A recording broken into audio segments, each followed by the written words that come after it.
జీవాహారము ప్రభు యేసే నిత్య జీవం.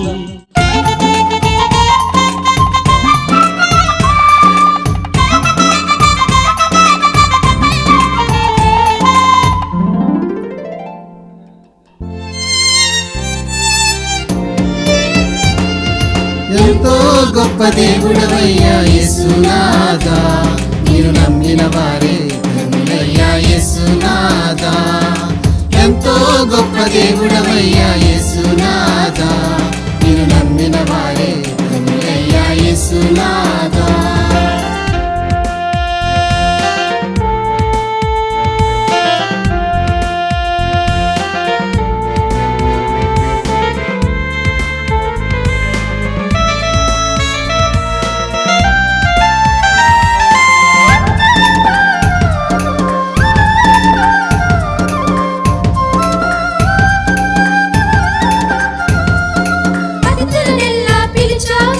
యేసునాథా, పావనులనుగా చేశావు.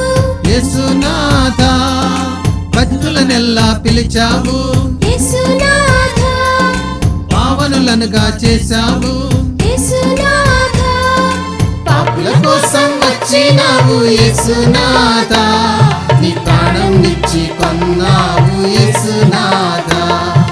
పాపుల కోసం వచ్చినావు యేసునాథా, నీ ప్రాణం ఇచ్చి కొన్నావు యేసునాథా.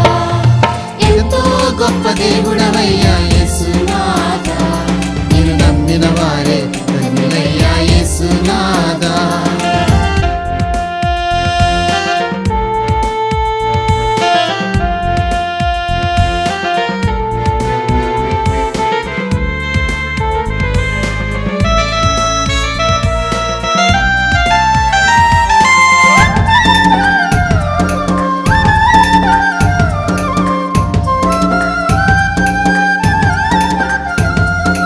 మేఘం మీద వచ్చావు, యేసునాథా, పూరాధ్వనితో ఏతించావు. యేసునాథా, మేఘం మీద వచ్చావు. యేసునాథా, భూరాధ్వనితో ఏతించావు. యేసునాథా, మృతులనెల్లా లేపినావు యేసునాథా, నిత్య జీవం నొసగావు యేసునాథా. మృతులనెల్లా లేపినావు యేసునాథా, నిత్య జీవం నొసగావు యేసునాథా. ఎంతో గొప్ప దేవుడవయ్యా యేసునాథా, నిన్ను నమ్మిన వారే ధన్యులయ్యా యేసునాథా. ఎంతో గొప్ప దేవుడవయ్యా యేసునాథా, నిన్ను నమ్మిన వారే ధన్యులయ్యా యేసునాథా. నిన్ను నమ్మిన వారే ధన్యులయ్యా యేసునాథా, నిన్ను నమ్మిన వారే ధన్యులయ్యా యేసునాథా. యేసే జీవాహారం ప్రేక్షకులు క్రీస్తు నామములో వందనములు. గత 60 సంవత్సరాలుగా మా ఇండియా రూరల్ ఈవాంజలికల్ ఫెలోషిప్ ప్రభు పరిచర్యలో కొనసాగుచున్నది. ఇది దైవజనులు రబ్బ ప్రసాదరావు గారి లూది అమ్మగారుల ప్రార్థన ఆశీర్వాదంతో స్థాపించబడినది. ప్రస్తుతము వారి కుమారులైన బిషప్ డాక్టర్ ఇమాన్యుల్ రబ్బ గారి సారాధ్యంలో ప్రపంచమంతటా విస్తరించినది. దైవజనుల నుండి ఒక ప్రత్యేకమైన సందేశాన్ని విందాం. ప్రభునందు ప్రియమైనటువంటి యేసే జీవాహారం అనేటువంటి ఈ టీవీ ప్రోగ్రాం చూస్తున్నటువంటి ప్రేక్షకులందరికీ మన ప్రభువును రక్షకుడైనటువంటి యేసుక్రీస్తు నామములో వందనాలు తెలియజేస్తా ఉన్నాను. మీరందరూ బాగున్నారా? దేవుని వాక్యంలో నుండి మేము బోధిస్తున్నటువంటి వాక్యాన్ని విని అనేక మంది మీ యొక్క స్పందన అనేటువంటి తెలియజేశారు. అది మాకు చాలా ప్రోత్సాహకరంగా ఉంది. ఎందుకంటే అనేక మంది ఈ వాక్యం వినడం ద్వారా తమ జీవితాలు ప్రభువుకి సమర్పించుకోవడం, చాలామంది ఆత్మీయ జీవితంలో పడిపోయిన వాళ్ళు తిరిగి లేవనెత్తబట్టడం, అంతేకాకుండా దైవజనులైనటువంటి వాళ్ళు క్రైస్తవులు విశ్వాసులకి ఈ వాక్యాలు ఎంతో ప్రోత్సాహకరంగా ఉన్నాయని చెప్పి ఆత్మీయ జీవిత అభివృద్ధికి సహాయపడుతున్నాయని చెప్పి మాకు రాస్తూ ఉన్నారు. కాబట్టి ఈ ప్రోగ్రాము అనేక మంది ఆత్మీయ జీవితాలకి మేలుకరంగా ఉండాలని చెప్పి మీరందరూ ప్రార్థన చేయాలని చెప్పి ప్రభు పేరట మిమ్మల్ని మరి వేడుకుంటా ఉన్నాం. ప్రభు అయినటువంటి యేసుక్రీస్తు సిలువ వేయబడక ముందు వారం దినాలు ముందుగా ఎరుకో పట్టణానికి వస్తా ఉన్నాడు. ఎందుకంటే ఎరుకోలో ఒక వ్యక్తి పాపంలో ఉండి లంచగొండిగా ఉండి నశించిపోతూ ఉంటే ఆయన నశించిపోవడం ఆయనకి ఇష్టం లేక వెతుక్కుంటూ ఆయన ఎరుకో పట్టణానికి వస్తూ ఉన్నాడు. యెరూషలేము పరలోక పట్టణానికి సాదృశ్యంగా ఉంది. ఎరుకో అంటే శాపగ్రస్తమైనటువంటిది. యెహోషువ గ్రంథం 6వ అధ్యాయం 26వ వచనంలో ఉంటుంది. యెహోషువ ఎరుకో పట్టణాన్ని జయించిన తర్వాత ఆ పట్టణాన్ని శపించాడు. ఏమని శపించాడంటే, ఈ పట్టణాన్ని ఎవరైతే కట్టబూరుకుంటారో దానికి పునాది వేసిన రోజున వాడి యొక్క జ్యేష్ఠ కుమారుడు చనిపోతాడు, తలుపులు ఎత్తిన రోజున కనిష్ట కుమారుడు చనిపోతాడని చెప్పి యెహోషువ దాన్ని శపిస్తే 500 సంవత్సరాలు గడిచినాయి. 500 సంవత్సరాల తర్వాత హీయేలు అనేటువంటి వాడు చెప్తున్నాడు, ఈడెవడండి, యెహోషువ ఎవడు, యెహోషువకి ఎవరు, యెహోషువ చెప్తే జరుగుతుందా, నేను కడతానని చెప్పి ఆ యొక్క పట్టణాన్ని కట్టడానికి పూనుకున్నాడు. దానికి పునాది వేశాడు. పునాది వేయగానే ఆ యొక్క జ్యేష్ఠ కుమారుడు అయినటువంటి అభిరామ్ చనిపోయాడు. ఏం చేయాలి? ఒక కీడు జరిగినప్పుడు అయ్యో ఇది నిజమేనని చెప్పి ఆపివేయాల్సింది. కట్టడం మొదలుపెట్టాడు. కట్టి కట్టి కట్టి దాని గోడలు కట్టి తలుపు నిలబెట్టేటప్పటికి కనిష్ట కుమారుడైనటువంటి సెగూబు అనేటువంటి వాడు చనిపోయాడు. అంటే 500 సంవత్సరాలైనా సరే ఈ యొక్క శాపం అనేటువంటిది పోలేదు. ఎరుకో పట్టణము శపించబడిన తర్వాత ఆ పట్టణంలో మంచినీళ్ళు లేవు, తాగడానికి పంటలు లేవు. ప్రజలు చాలా భయంకరమైనటువంటి స్థితిలో ఆ యొక్క శాపాన్ని అనుభవిస్తూ ఉన్నారు.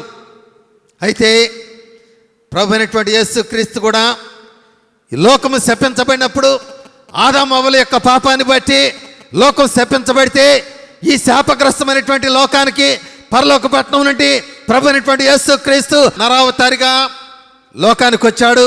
నశించిన దాన్ని వెదకి రక్షించడానికి మనుష్య కుమారుడు భూమి మీదకి వచ్చాడని చెప్పి దేవుని వాక్యంలో వ్రాయబడి ఉంది. ఇక్కడ ఒక కుటుంబంలో మగ పిల్లవాడు పుట్టాడు. ఆ మగ పిల్లవాడికి చక్కటి పేరు పెట్టుకున్నారు, జక్కయ్య అని పేరు పెట్టుకున్నారు. జక్కయ్య అంటే పరిశుద్ధుడు, పయస్ అని అర్థము. పరిశుద్ధుడు అని పేరు పెట్టుకున్నారు.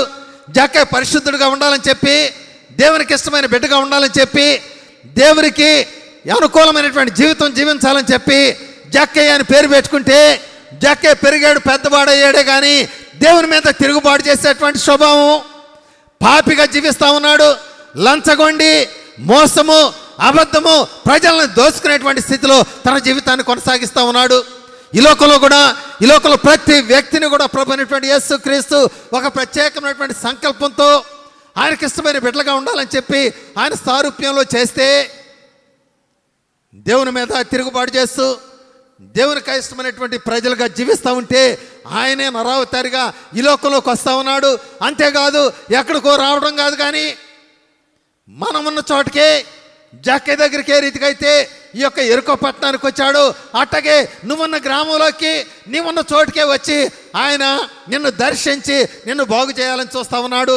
పేరైతే ఉంది కానీ పరిశుద్ధుడు లేకపోతే పవిత్రుడు అని పేరు పెట్టుకున్నాడు, పయస్ అని పేరు పెట్టుకున్నాడు. ఈ పేరుకు తగినట్టుగా జీవించలేకపోతా ఉన్నాడు. ఇదే నాలో కూడా అనేక మంది క్రైస్తవులని పేరు పెట్టుకుంటారు. క్రైస్తవుడు అంటే క్రిస్టియన్ అంటే క్రీస్తుని కలిగిన వాళ్ళు. వాళ్ళ జీవితాల్లో క్రీస్తు ఉండడు. జీవితం అంతా కూడా మోసమే, అబద్ధము, దొంగతనము, ఇలాంటి జీవితాలు జీవిస్తూనే క్రైస్తవుడు అని పేరు పెట్టుకొని కొనసాగేటువంటి వాళ్ళు అనేక మంది లేరు. జక్కయ్యలాగా ఉదయకాలంలో నీ జీవితం ఎట్లా ఉంది? జక్కయ్య యూదులు ప్రత్యేకపరచబడినటువంటి ప్రజలు, దేవుని సొత్తు అని చెప్తా ఉన్నాడు. యూదులు దేవుని చేత ఏర్పాటు చేయబడినటువంటి ప్రత్యేకమైనటువంటి జనాంగము. అయితే ఈ జక్కయ్య జీవితం ఎట్లా ఉందంటే యూదుడుగానే పుట్టాడు, యూదుడుగానే పెరుగుతూ ఉన్నాడు, కానీ రోమా ప్రభుత్వం కింద పనిచేస్తూ ఉన్నాడు. రోమా ప్రభుత్వం యూదుల్ని ఆ దినాల్లో అణిచివేస్తూ ఉంటే వాళ్ళ దగ్గర పనిచేస్తూ జీవితాన్ని కొనసాగిస్తూ ఉన్నాడు. దేవుని వాక్యంలో ఒక మాట ఉంది, 2 తిమోతి 3:5, పైకి భక్తి గల వారి వలె ఉండి దాని శక్తిని ఆశ్రయించని వారునై ఉన్నారు. పైకి భక్తి గల వాళ్ళలాగానే ఉన్నారు. ఎవరివయ్యా నువ్వు? జక్కయ్య, ఏంటి మీ కులం ఏంటి, నీ మతం ఏంటి? ఏమంటే నేను యూదుడినండి, నేను నిబంధనలు పాటిస్తున్నాను, లేకపోతే నేను యూదుడిని చెప్పుకుంటున్నాడే కానీ లోపల శక్తి లేనటువంటి భక్తి, పనులు వసూలు చేయడంలో ప్రజల్ని దోచుకుంటూ ఇష్టానుసారంగా జీవిస్తూ ఈ యొక్క లంచగొండితనమైనటువంటి జీవితాన్ని జీవిస్తా ఉన్నాడు. ధనాపేక్ష సమస్తమైనటువంటి కీళ్ళకి మూలమని చెప్తా ఉన్నాడు. అంతేకాదు ధనవంతుడైనటువంటి యవనస్తుడు ప్రభు దగ్గరికి వస్తే అని చెప్తున్నాడు, అయ్యా వంటే సూది బెజ్జంలో దూరటం అన్న సులభమేమో కానీ ధనవంతుడి దేవుని రాజ్యంలో చేరడు.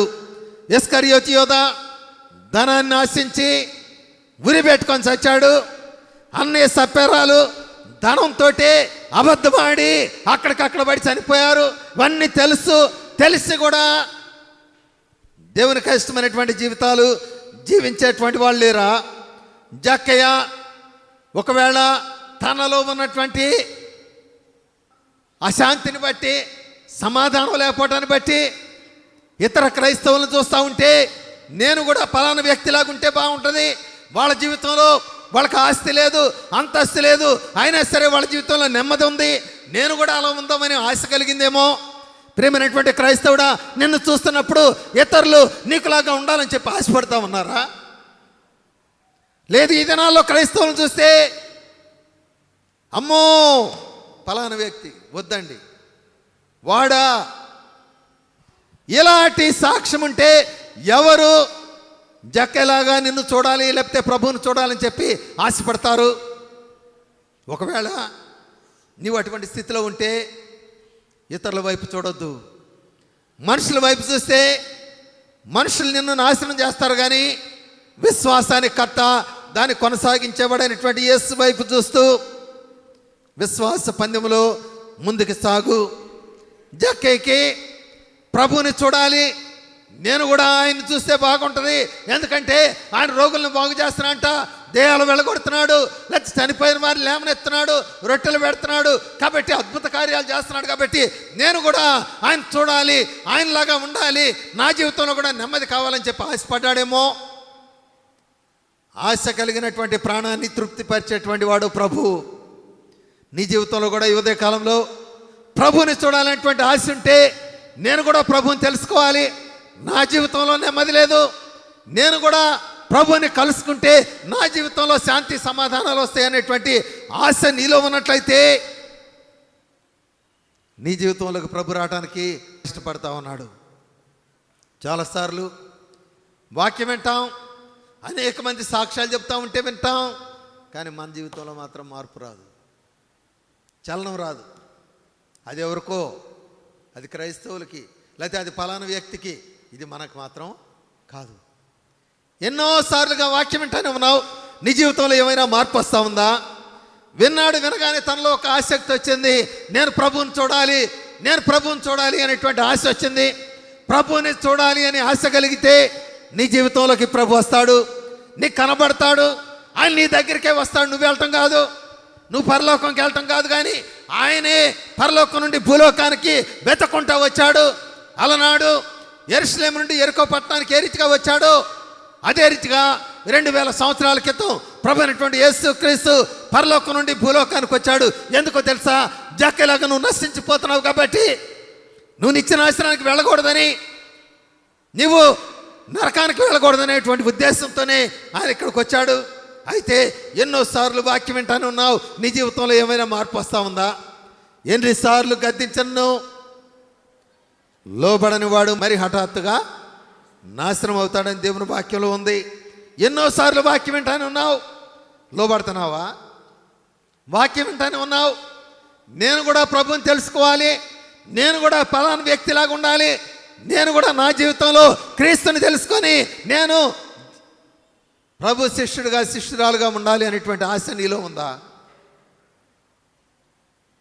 బైబిల్ చెప్తా ఉంది, ఇదే మిక్కిలి అనుకూల సమయం, ఇదే రక్షణ దినం. జక్కయ్య ఆశను బట్టి ప్రభు 17 మైళ్ళు కాలినడకన నడిచి వస్తూ ఉన్నాడు. కాలినడకన నడుచుకుంటా వస్తున్నాడు. ఎరుకోకు వచ్చాడు. ఎరుకోకు వచ్చినాక చేసింది 2 పనులే అక్కడ. ఒకటి భర్తమైనటువంటి గుడ్డివాడిని బాగు చేశాడు, రెండవదేమో జక్కయ్యను బాగు చేశాడు. అవకాశం వచ్చింది, జక్కయ్యలో ఆశ ఉంది, ఆసక్తి ఉంది, నేను ప్రభువుని కలుసుకోవాలనుకున్నాడు. జక్కయ్య అంట పొట్టివాడైనందున జనులు గుంపు ఊడింటి ఉండటం వలన చూడలేకపోయాడు.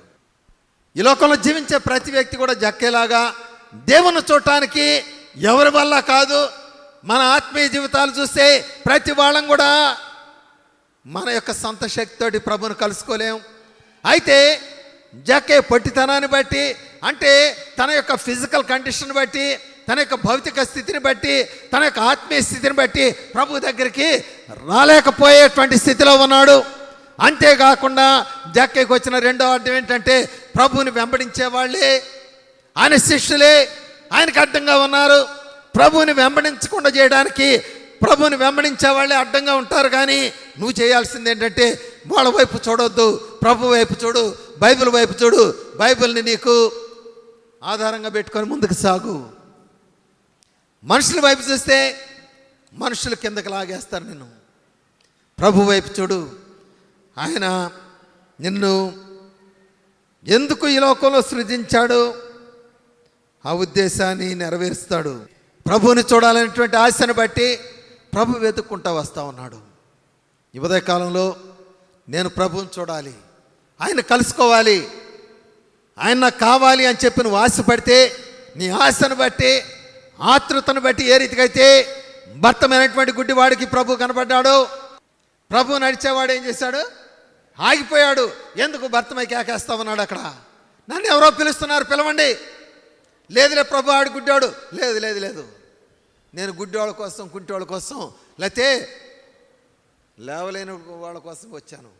నేను మీకోసం రాలేదు, నేను ఆరోగ్యంగా ఉన్న వాళ్ళ కోసం రాలేదు, నేను రోగుల కొరకే వచ్చానని చెప్తా ఉన్నాడు. అయితే జక్కయ్య ప్రభువుని చూడాలని ఆశ ఉంది కానీ చూడలేకపోతా ఉన్నాడు. హెబ్రీ 12:14 ఉంటుంది, పరిశుద్ధత లేకుండా ఎవడు ప్రభుని చూడలేడు. మత్తయి 5:8 ఉంటుంది, హృదయ శుద్ధి గలవారు ధన్యులు, వారి దేవుని చూచెదరు. జక్కయ్య జీవితంలో హృదయ శుద్ధి లేదు, ప్రభువును చూడలేకపోతున్నాడు. ఆశ ఉంది కానీ హృదయ శుద్ధి లేదు కాబట్టి ప్రభువును చూడలేని స్థితిలో ఉన్నాడు. ఈ ఉదయ కాలంలో కూడా నీ హృదయ స్థితి సరిగ్గా ఉంటే నువ్వు ప్రభువుని చూడగలుగుతావు. అది ఎట్లా మొదలవుతుందంటే, ప్రభువుని చూడాలి, నేను ఆయన కలుసుకోవాలి అనే పట్టుదలతో నువ్వు కనుక ఉన్నట్లయితే ఆయన నీ జీవితాన్ని మార్చివేస్తాడు, స్థితిగతులు మార్చివేస్తాడు. ఒక క్షణంలో పరిస్థితులు మారిపోతాయి. ప్రభువుని చూడాలనేటువంటి ఆశ నీలో ఉన్నట్లయితే ఆయన నీ దగ్గరికి వస్తాడు. అంతేకాదు, జక్కయ్య ప్రభువును చూడాలి, నేను ప్రభువును చూడాలని చెప్పి ఇంట్లో కూర్చోలేదు. ప్రభు వస్తున్నాడని విన్నాడు, ఏం చేయడం మొదలుపెట్టాడు? ప్రభు ఎరుకో పట్టణానికి వస్తున్నాడు ఈరోజు, ఏమైనా సరే నేను ఈరోజు ప్రభుని చూడాలనుకున్నాడు. కాబట్టి ఏం చేస్తున్నాడంట? ట్యాక్స్ కలెక్టర్, పెద్ద ఉద్యోగస్తుడు ప్రభు వస్తున్నాడంటే పరిగెత్తుంటాడు. పొట్టాడు కాబట్టి ఆళ్ళ ఏళ్ళ కాళ్ళ సందుల్లో నుంచి పరిగెత్తాడేమో తెలియదు. పరిగెత్తి పరిగెత్తి పరిగెత్తి ఏం చేశాడు? చెట్టెక్కాడు. నేను ఉద్యోగస్తుని, ముందు దారి సరి చేయండి, లేకపోతే నేను నడవాలి అని చెప్పి ఏం చేయలేదు. ప్రభు ఏం చెప్తున్నాడు? చిన్నపిల్లల లాంటి వాళ్ళు అయితేనే, చిన్న పిల్లలాంటి స్వభావం కావాలి. చిన్న పిల్లవాళ్ళలాగా అయిపోయాడు, పరిగెత్తున్నాడు. మనుషులు అయ్యో జక్కేయండి పరిగెత్తున్నాడు, పిచ్చెక్కిందా అని చెప్పి అనుకొని ఉండొచ్చు. ఎవరేమనుకున్నా సరే వీళ్ళు ఎవరిని లెక్క చేయట్లేదు, వీళ్ళ మాటలు వింటలేదు, కానీ పరిగెత్తడం మొదలుపెట్టాడు. నువ్వు కూడా ప్రభు దగ్గరికి ఆయన చూడాలంటే నిన్ను నువ్వు తగ్గించుకొని వెంబడబడవలసిన అవసరం ఉంది. నిన్ను తగ్గించుకొని చిన్న పిల్లలాగా దీన మనస్సు కలిగి ప్రభు దగ్గరికి వస్తే ఆయన నీ దగ్గరికి వస్తాడు వెతుక్కుంటా. నీకు కావాల్సిందల్లా ఆ క్యూరియాసిటీ కావాలా, నేను ప్రభుని తెలుసుకోవాలి అనేటువంటి ఆశ నీలో ఉంటే ఆయనే వెతుక్కుంటా నీ దగ్గరికి వస్తాడు. పరిగెత్తాడు పరిగెత్తాడు పరిగెత్తాడు, పరిగెత్తితే ఎత్తు చాలదు కాబట్టి మేడి చెట్టు ఎక్కి కూర్చున్నాడంట. జక్కయ్య జీవితం కూడా మేడి చెట్టు లాగానే ఉంది. మేడి చెట్టు ఎట్టుంటుందంట? ఎట్టుంటుంది? మేడి చెట్టు చూడ మేలిమై ఉండును, పొట్ట విప్పి చూస్తే పురుగులు ఉంటాయి. జక్కయ్య జీవితం అట్లాగుంది. పొట్టి వాళ్ళకి చేతులు ఎట్టుంటాయి? ఎంత కష్టపడి ఉంటాడో చూడండి. పొట్టోడు ఇంతంత చేతులుండి ఉంటాయి, ఎంత కష్టపడి ఎక్కాడో తెలియదు. బహుశా పిల్లలు హేళన చేసేవాళ్ళు ఉంటారు, అవునా? చెట్టు ఎక్కుతూ ఉంటే హేళన చేసి ఉంటారు, కాళ్ళు పట్టుకు లాగారేమో మనకు తెలియదు. ఏదేమైనా సరే పట్టుదల మాత్రం విడిచిపెట్టలేదు. ఆ పట్టుదలతోటే ఎక్కడం మొదలుపెట్టాడు. పైకి ఎక్కిన తర్వాత ప్రభు రావటం మొదలుపెట్టాడు.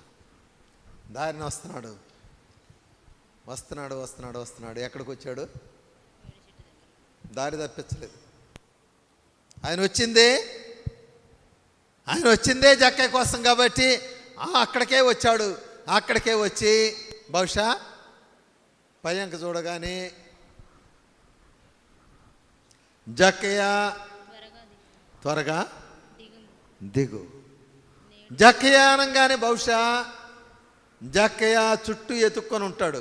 అరే నా పేరోడు ఇంకొకడు ఉన్నాడే ఇక్కడ చెట్టు మీద తెలియకుండానే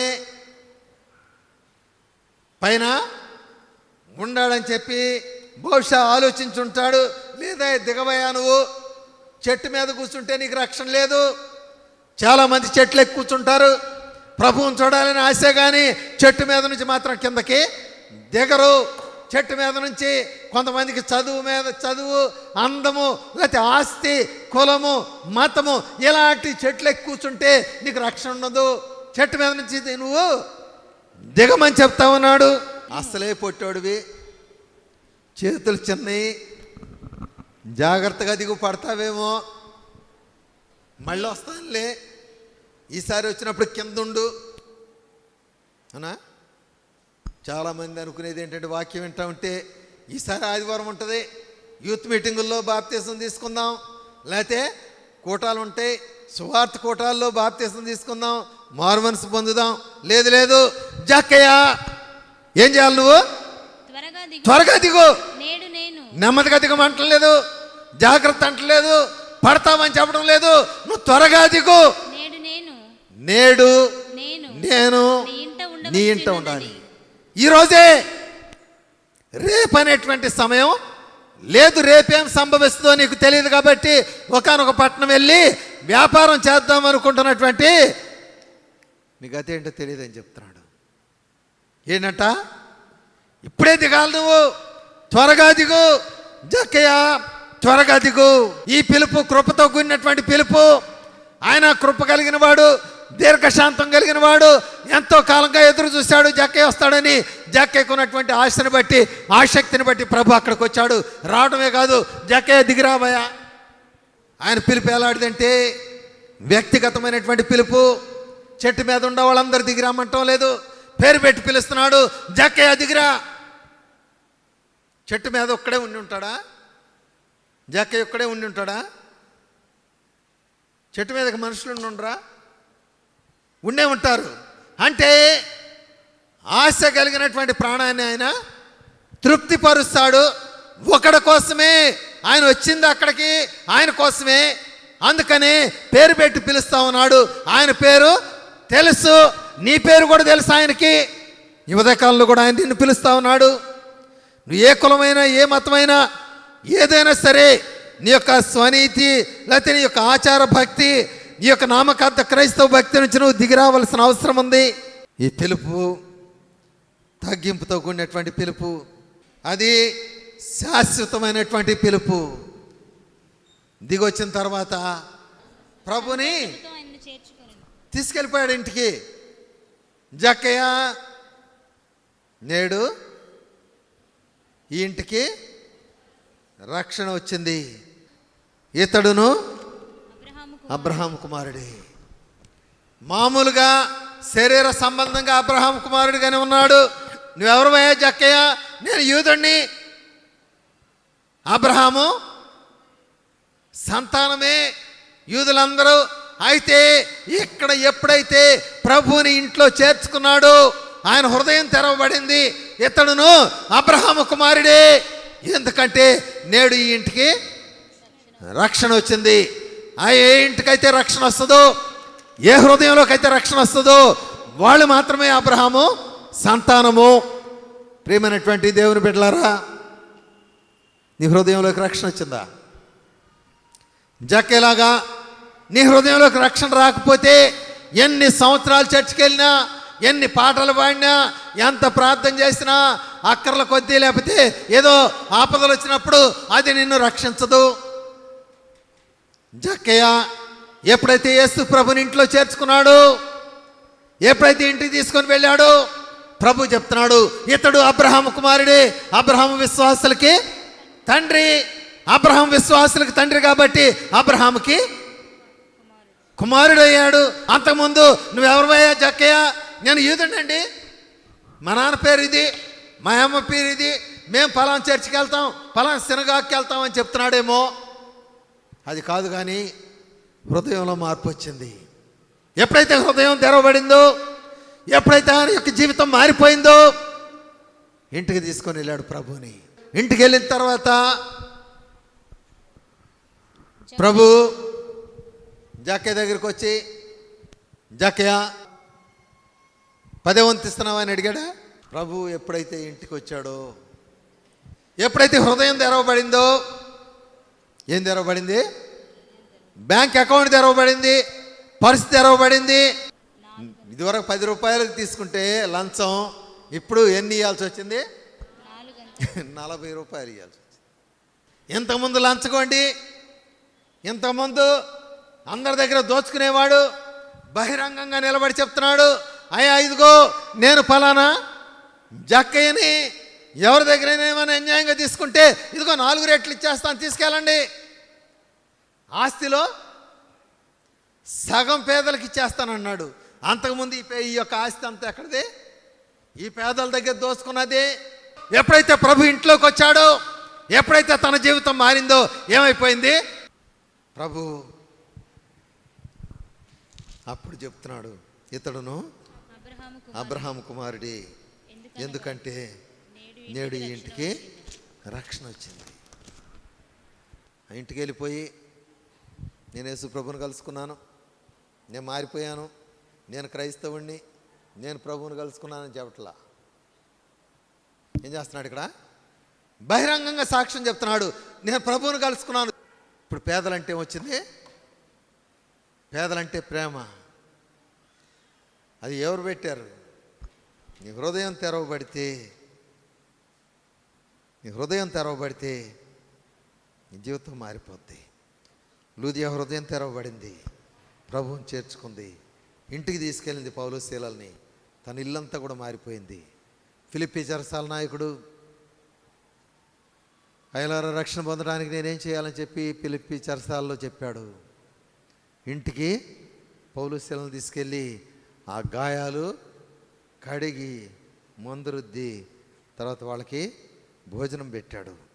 సమరయ స్త్రీ ప్రభువుని ఎప్పుడైతే కలుసుకుందో, గ్రామస్తులందరినీ కూడా ప్రభు దగ్గరికి తీసుకొని వచ్చింది. నువ్వు ప్రభువుని కలుసుకున్నావా? ఇప్పుడు క్రీస్తు యేసునందున్న వారికి ఏ శిక్షా విధి లేదు. ప్రార్థన చేసుకుందాం. కృప కలిగినటువంటి మా తండ్రి, ఇంతవరకు నీ వాక్యం ద్వారా నీ బిడ్డలతో మీరు మాట్లాడారు, మీకు వందనాలు చెల్లిస్తా ఉన్నాం. ఈ వాక్యం అనేక మంది హృదయాలకి దేవా, ఈ హృదయాల్ని తాకి నీ క్రియ జరిగించడానికి సహాయం అనుగ్రహించండి. నీ వాక్యము బండలను పగలగొట్టు స్థితి లాంటిది ప్రభువా. అలనాడు కల్వరి సిల్వలో వేలాడుచున్నటువంటి ప్రక్కన ఉన్నటువంటి దొంగను మార్చావు. నీ మరణం ద్వారా శతాధిపతి జీవితం మారిపోయింది. అదే రీతిగా ప్రభు, ఈ వాక్యమైనటువంటి అనేక మంది జీవితాలను మీరు మార్చమని ప్రార్థిస్తా ఉన్నాం. నీవు శక్తి కలిగినటువంటి దేవుడివి, జీవము కలిగినటువంటి దేవుడివి. సర్వ శరీరంలోకి నేను దేవుడిని, నాకు అసాధ్యమైంది ఏదైనా కలదని చెప్పి సెలవిస్తా ఉన్నావు ప్రభు. అనేక మంది ఈ సమయంలో వ్యాధుల చేత, దెయ్యాల చేత పీడించబడుతూ దేవా రకరకాలైనటువంటి కష్టాల్లో, శ్రమల్లో, ఇరుకుల్లో, ఇబ్బందులు ఉంటున్నారు. యేసు నామములో వారిని ముట్టమని ప్రార్థిస్తామన్నాం. నీ కల్వరి సిల్వలో కార్చినటువంటి రక్తం ద్వారా ప్రతి ఒక్కరిని తాకి సంపూర్ణ స్వస్థత దయచేయండి. ఈ వాక్యం వ్యర్థంగా పోకుండా అనేక మంది జీవితాల్లో నీ కార్యాన్ని జరిగించడానికి సహాయం అనుగ్రహించమని క్రీస్తు నామమున వేడుకొంచున్నాము తండ్రి, ఆమేన్. మన తండ్రి అయిన దేవుని దయ, ప్రభు అయినటువంటి యేసు క్రీస్తు కృప, పరిశుద్ధాత్మ దేవుని యొక్క నిత్య సహవాసము మనకును ప్రభుని ప్రేమించి సేవించు వారికి నిత్యము తోడయండి నడిపించును గాక, ఆమేన్. మీ పిల్లల బంగారు భవిష్యత్కై ఆలోచిస్తున్నారా? అయితే పేద బడుగు బలహీన వర్గాల విద్యాజ్యోతి మా ఐఆర్ఈఎఫ్ ఇండియా రూరల్ ఇవాంజలికల్ ఫెలోషిప్ ద్వారా నిర్వహించబడుతున్న విద్యాసంస్థలు కేజీ నుండి పీజీ వరకు చదువుకునే చక్కటి అవకాశం, అతి తక్కువ ఫీజులు, అత్యున్నతమైన శిక్షణ, సువిశాల ప్రాంగణం, మంచి క్రమశిక్షణ, మంచి ఫలితాలతో ముందుకు కొనసాగుతున్న మా ఐఆర్ఈఎఫ్ విద్యాసంస్థలు John's elementary and high school, Repalle Christian junior college, Repalle Christian degree and PG college, Repalle Christian college of education, Repalle Christian college of nursing, Repalle Christian ITI college. గొప్ప విద్యావేత్త మరియు విద్యాదాత అయిన డాక్టర్ ఇమ్మాన్యుయల్ రెబ్బా గారి పర్యవేక్షణలో నిర్వహించబడుతున్నవి. ఆత్మీయ అభివృద్ధికి మసులువ శక్తి అను మ్యాగజైన్ చదవండి. మీ ప్రార్థన అవసరాల కొరకు India rural evangelical fellowship, gospel fields, Repalle, Guntur జిల్లా, ఆంధ్రప్రదేశ్. మా టెలిఫోన్ నంబర్ 9573414243. దేవుడు మిమ్మల్ని దీవించిన గాక.